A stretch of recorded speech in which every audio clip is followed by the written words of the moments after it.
Hey ratbags, today I'm giving you the 20 most important resources, everything you need to know about getting them quickly, or the best tips I can think of, what you might need and what they might do.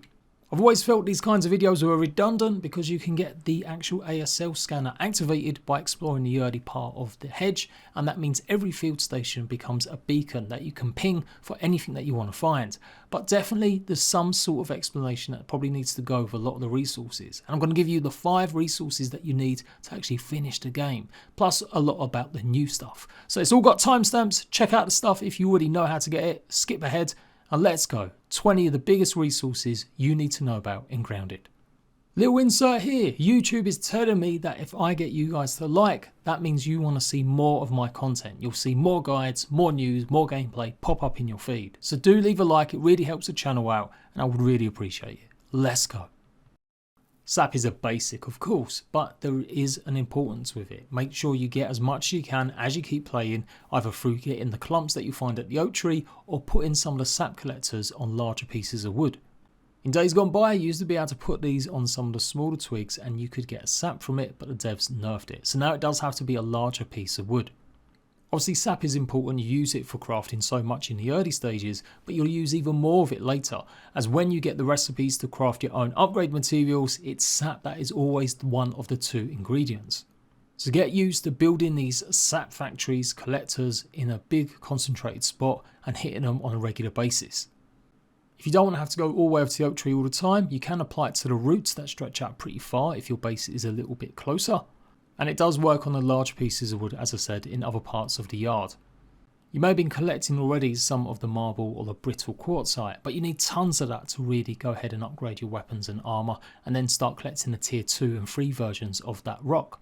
It doesn't respawn. Once you found it, that's it. Later on you will get recipes where you can craft the same upgrade materials from bug parts and sap, but that's not till much later in the game. Has to be said, you will find an abundance of the stuff you need to craft levels 1 to 5. There is so much of the brittle shards and the brittle marble around the map, so it shouldn't be too much of a problem. But as you get into the tier 2 and tier 3, the supreme rocks, they're the ones that are a bit more harder to find. As always though, the haze is a particularly good area for lots of the rocks. In the past, when it was just one rock that you used to get, which was just quartzite, this used to be a huge amount inside all of these trenches. But now they've reduced it a little bit, but it's still a good spot to come and get as much of the upgrade rocks as you can.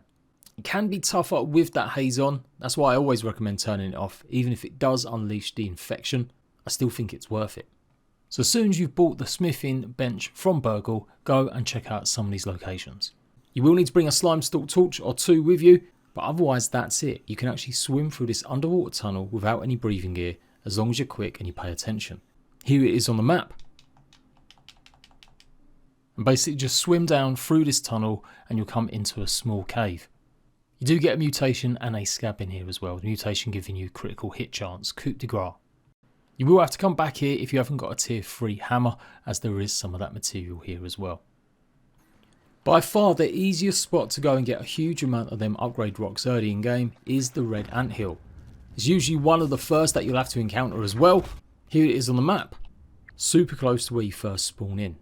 But by far, the most amount of rocks you can get in one central location is the fire anthill, one of the newest ones added as part of the 1.0 update. So it's a challenge, it is obviously kind of mid to late game, but it does have just the most. Like you'll have over 100 upgrade rocks if you clear out the entirety of this hill and the crevice that leads into it.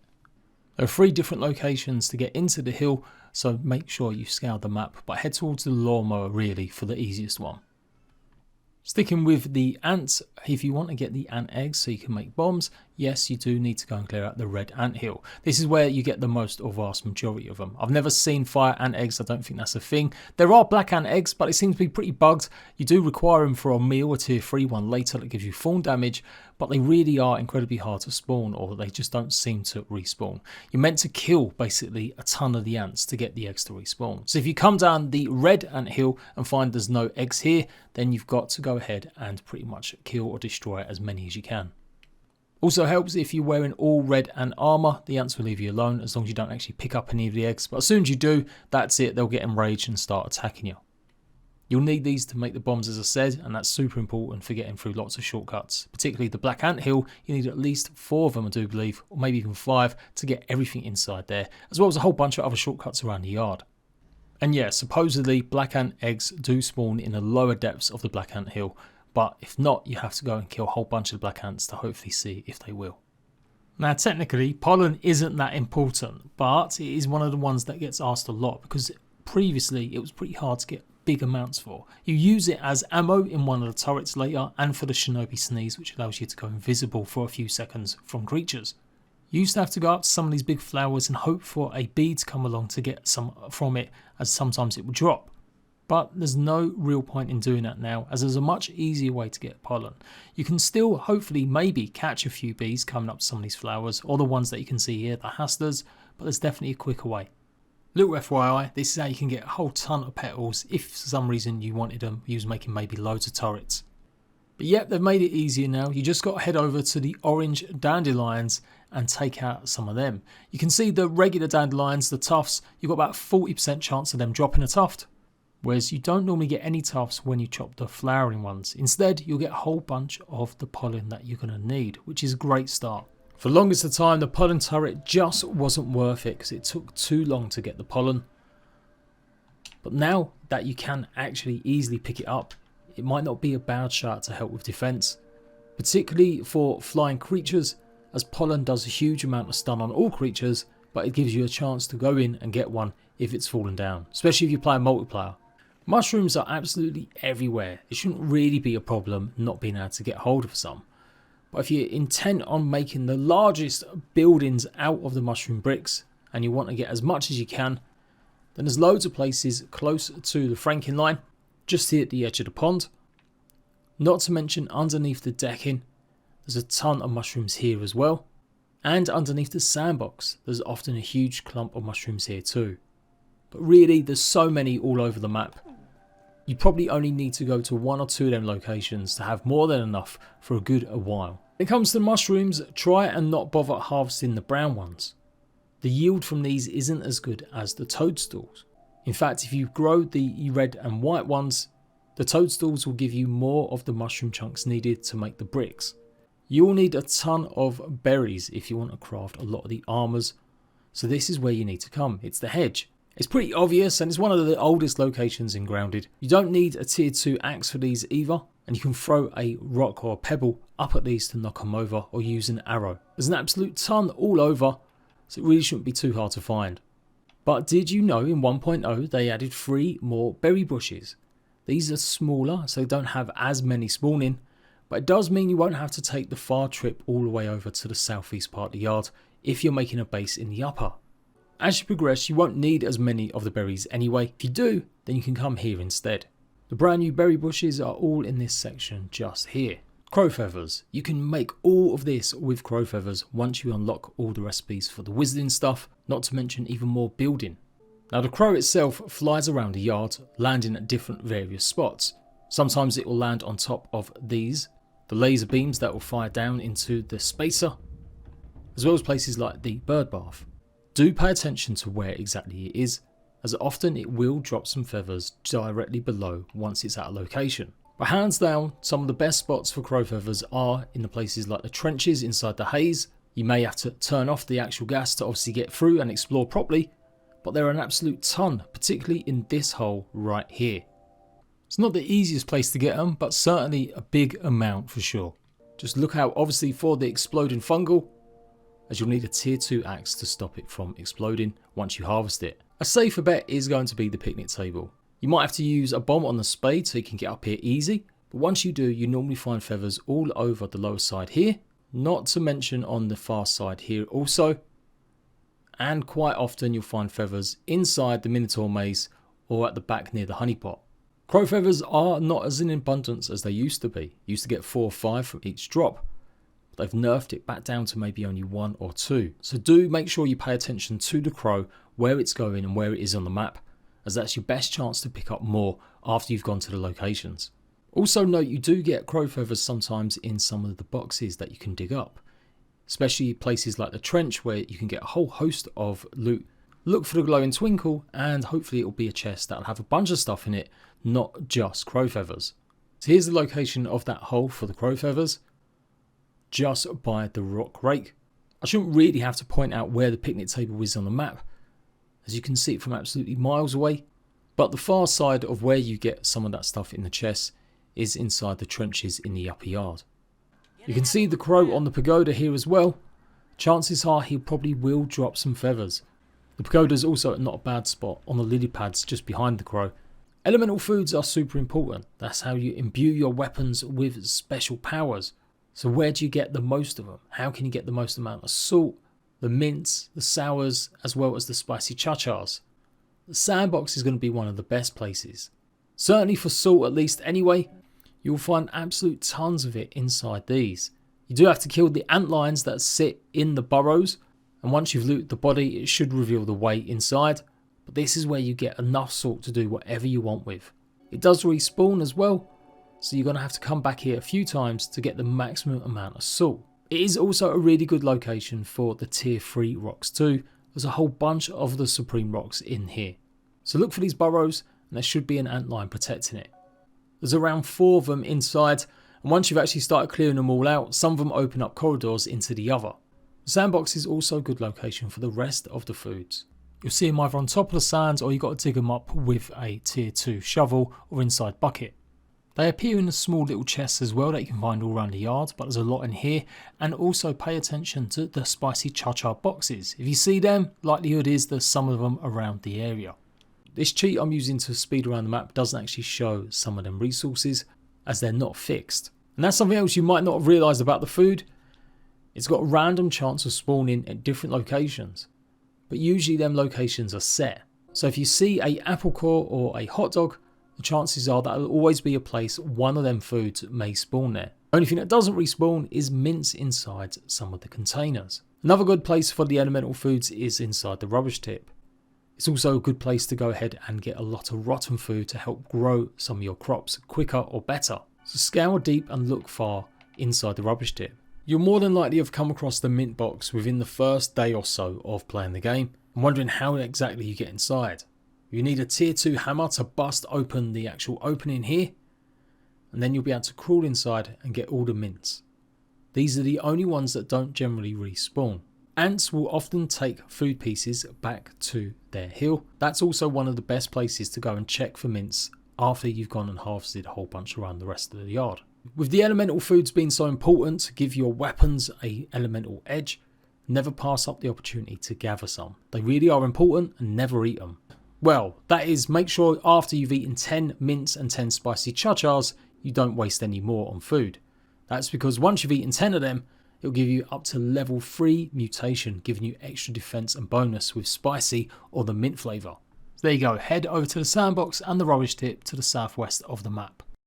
So mints particularly, as I said, they come in different places. You'll find a whole ton inside this cup on the deck. There's another mint box here inside the northwest trench, and another box on top of the tarpaulin on the woodpile. Just remember, they won't respawn inside them cases. This is also a good location for the spicy cha-chas.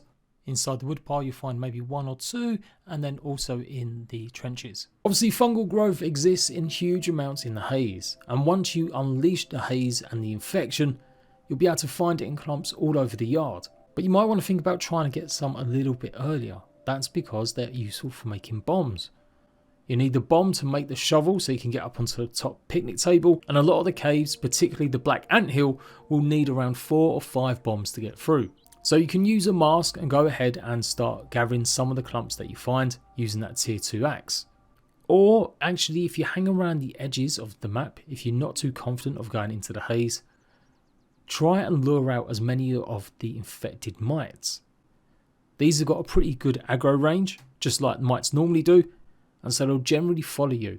You can usually find 2, 3, maybe even 4 on the outskirts around this area, or just go a bit deeper and see if you can lure them in.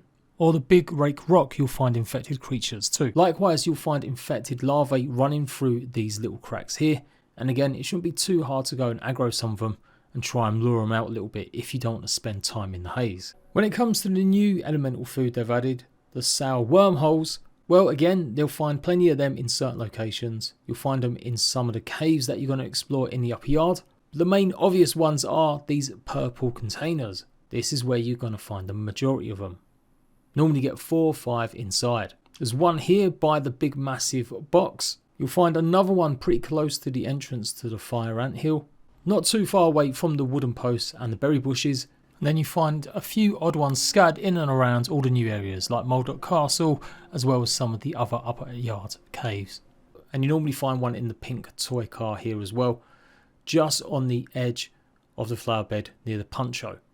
Again, I'm being really obvious here, but so many of you have asked where to find certain things. Barbecue zone is where you're going to find all the charcoal pieces. You're obviously going to need the antlion armor to go ahead and get a lot of it, as you'll simply burn up too quickly without it. And you still might even need to have the fresh defense mutation maxed out too. Remember, just to eat 10 of the mints to get that. If you're making a ton of ovens, then obviously you're going to need loads of charcoal. The tier 2 hammer will be able to break it all open, and this is pretty much the only spot that you'll be able to get some of that charcoal. So when it comes to lint, there used to be only 2 places. It was here at the glove in the trenches towards the northwest of the map, usually protected by ladybird larvae. You'll find it normally just at the bottom here in the clumps. Again, you're going to need a tier 3 axe to go ahead and grab it though. And of course, the mat on side the deck, this is also where you'll find a huge amount. Now you need a ton of lint to go ahead and craft late game armors. So devs have added an absolute massive amount of it inside the undershed. Again, you won't be able to get in here until you've gone and found Wendell's scab and given in all 4 of the super chips. But amongst all this pink insulation, you'll find absolute bucket loads. In fact, if you look hard and follow my ultimate guides to the undershed, you can come away with over 100 of the lint pieces or more. Pretty much meaning you'll never have to get lint again. In fact, the undershed is just an overall great location for all sorts of stuff. Admittedly, a tough one to explore, but there is a ton of upgrade rocks and more all over. That's why I always say do this in 2 or 3 stages. Go and kill the boss first, then come and explore, and then come and farm it all. And so you need all 4 of the super chips to do so. You need to get a whole ton of pupa to refine it and then use in late game armors and weapons and stuff. It's pretty simple. It's all underneath the decking at the shed, so you shouldn't really need a map location to find it. You'll find it in these clumps that you can just knock down with a rock or an arrow and then take it apart with a tier 3 axe. You'll also find a bunch in the trenches near the termite zone. These will be stuck in the floor slightly rather than actually hanging from above. And with all the new areas that have been added, there's even more pupa now that you can find amongst all of the fallen branch that you find near the fallen stump and areas.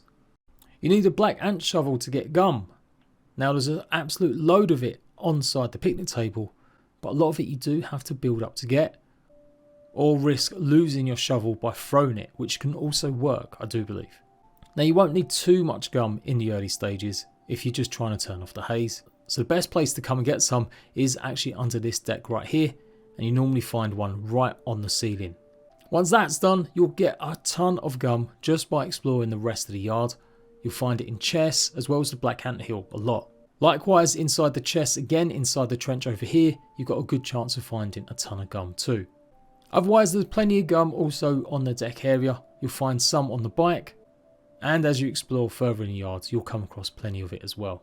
So it's something I probably wouldn't go and look directly for, other than just when you want to turn the haze off, as you'll come across it naturally. The only other thing to mention, it is one of the last resources you need to complete the game, so you might want to keep 5 pieces handy always. Yes, it does make your potions more sticky and so more useful, as it gives bonus time to whatever the buff is, but a lot of people prefer the hearty smoothies, which give you an additional healing buff. Rust is another new resource being added as 1.0. You need a tier 3 hammer to gather it though, but you will find it in all places around the yard. You'll find it in the picnic table, in some of the wooden planks in the lower yard, and you need it to craft a whole bunch of late game armor, including the Black Widow set and lots of great weapons, including the Rusty Spear. You'll also find it all in the termite zone and some places as well near the decking. But a huge amount of it you'll find in this area close to the tool chest, and obviously inside it, where there's a whole ton of it. I always used to get quite a big amount, like 2 or 3 pieces from anything outside, but in the termite hill it has to be said sometimes you don't get any, so do be surprised if it doesn't actually drop any. Pine cones are one of the newest resources to be added to Grounded. You need it to craft a lot of the late game gear, including all the wizard staffs, as well as the red ant club. You will need a tier 3 hammer to break it open, and generally you get 3 to 5 clumps every time you break it, but it will take a significant amount of hits. These can be found all over the upper yard in the northeast corner. In fact, you can do a circuit by heading over to the wheelbarrow, following around the back of the stump, and you'll find plenty here. Keep going around the back and you've got even more.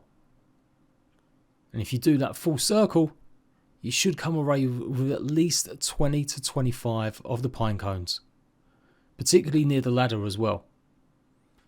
It's filled with dangers though, so it's not something you need to worry about just yet. You can't actually make the staves until you get the termite chip.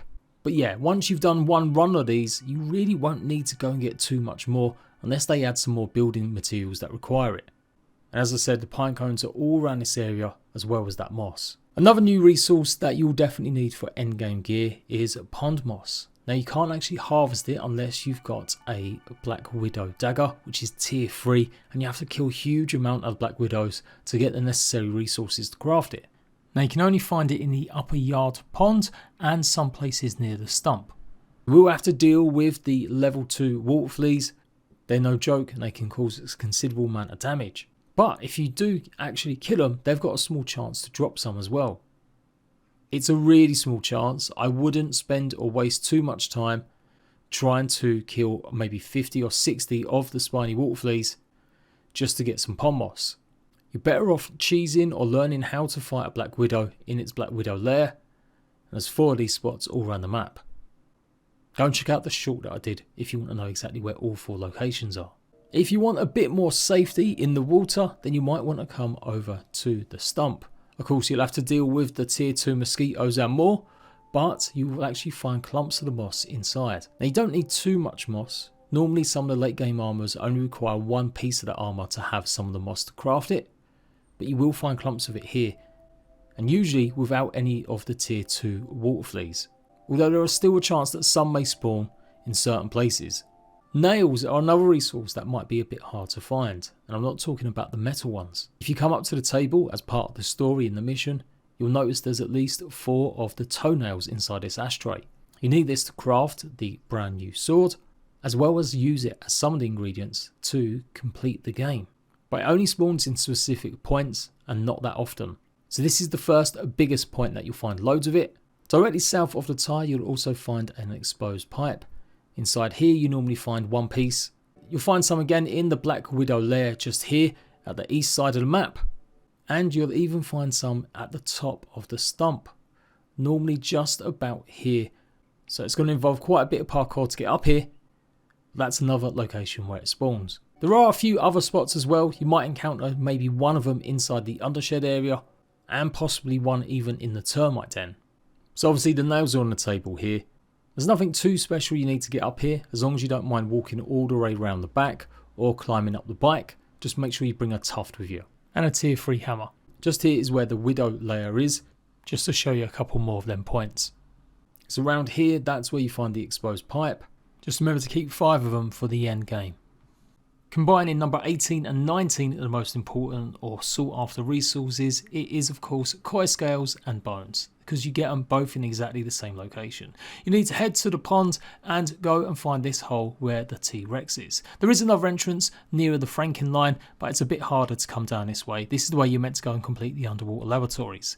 All along this pathing you will find plenty of the bone and plenty of the koi scales. You'll have to dig them up though with a shovel, and can actually get some of these pieces fairly early, so you can almost go ahead and craft some of the koi armor and maybe get yourself a bone dagger just by utilizing the air that comes out of the pipe next to the T-Rex. But the rest of it, you're probably going to need some more deep breathing apparatus, or make sure you've activated the pond. And that's what I would suggest you do. Activate the pond first, get that completely cleared, then come back down and go and gather all the resources. By then you'll have unlocked all the diving equipment that you really need, as well as extras like the Mertium mutation.